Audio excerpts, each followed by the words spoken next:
ಒತ್ತೆಯಾಳುಗಳಾಗಿ ಸಿಲುಕಿಕೊಂಡಿದ್ದ ಮಂಗಳೂರು ಮೂಲದ 5 ಸಹಿತ 37 ಮಂದಿ ರಕ್ಷಣೆ.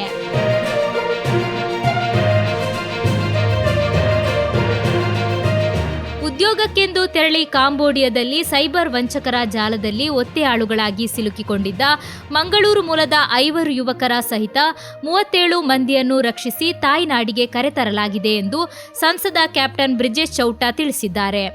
ಉದ್ಯೋಗದ ಭರವಸೆಯೊಂದಿಗೆ ಕಾಂಬೋಡಿಯಾಗೆ ತೆರಳಿ ಕಳೆದ ಹಲವು ತಿಂಗಳಿನಿಂದ ನರಕಯಾತನೆ ಅನುಭವಿಸುತ್ತಿದ್ದ ಜಿಲ್ಲೆಯ 5 ಮಂದಿ ಸೇರಿ ಒಟ್ಟು 37 ಮಂದಿ ಭಾರತೀಯರು ಕೇಂದ್ರ ಸರ್ಕಾರದ ಸತತ ಮಧ್ಯಸ್ಥಿಕೆ ಪರಿಣಾಮ ಸುರಕ್ಷಿತವಾಗಿ ಸ್ವದೇಶಕ್ಕೆ ವಾಪಸ್ಸಾಗಿದ್ದಾರೆ. ವಿದೇಶಾಂಗ ಸಚಿವಾಲಯದ ಮೂಲಕ ಕಾಂಬೋಡಿಯಾದ ರಾಜತಾಂತ್ರಿಕ ಇಲಾಖೆಗಳ ಜೊತೆ ಸಂಪರ್ಕ ಸಾಧಿಸಿ ಯುವಕರನ್ನು ಕರೆತರಲು ಪ್ರಯತ್ನಿಸಲಾಗಿದೆ. ಮಂಗಳೂರು ಮೂಲದ 5 ಯುವಕರು ಕನ್ಸಲ್ಟೆನ್ಸಿ ಮೂಲಕ ತಿಂಗಳಿಗೆ 1 ಲಕ್ಷ ರೂಪಾಯಿ ಸಂಬಳದ ಡಾಟಾ ಎಂಟ್ರಿ ಕೆಲಸದ ಭರವಸೆಯೊಂದಿಗೆ ವಿದೇಶಕ್ಕೆ ತೆರಳಿದ್ದರು. ಆದರೆ ವಂಚಕರು ಅವರನ್ನು ಕಾಂಬೋಡಿಯಾಕ್ಕೆ ಕರೆದೊಯ್ದು ಸೈಬರ್ ಅಪರಾಧ ಎಸಗುವ ಸಂಚಿಗೆ ಬಳಸಿಕೊಂಡಿದ್ದರು.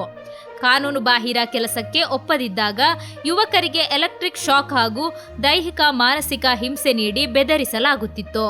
ಸಂತ್ರಸ್ತ ಯುವಕರು ಸಂಸದರ ಗಮನಕ್ಕೆ ಈ ವಿಚಾರವನ್ನು ತಂದಿದ್ದರು. ತಕ್ಷಣ ಕಾರ್ಯಪ್ರವೃತ್ತರಾದ ಕ್ಯಾಪ್ಟನ್ ಬ್ರಿಜೇಶ್ ಚೌಟ ಅವರು ಭಾರತೀಯ ರಾಯಭಾರ ಕಚೇರಿಗೆ ಸಂಪರ್ಕಿಸಿ ತುರ್ತು ಕ್ರಮ ಕೈಗೊಳ್ಳುವಂತೆ ವಿನಂತಿಸಿದರು. ಅವರ ಸತತ ಪ್ರಯತ್ನದ ಪರಿಣಾಮ ಒತ್ತೆಯಾಳುಗಳಾಗಿ ಇದ್ದ ದೇಶದ ವಿವಿಧ ರಾಜ್ಯಗಳ ಒಟ್ಟು 37 ಯುವಕರು ತಾಯ್ನಾಡಿಗೆ ಮರಳುವಂತಾಗಿದೆ.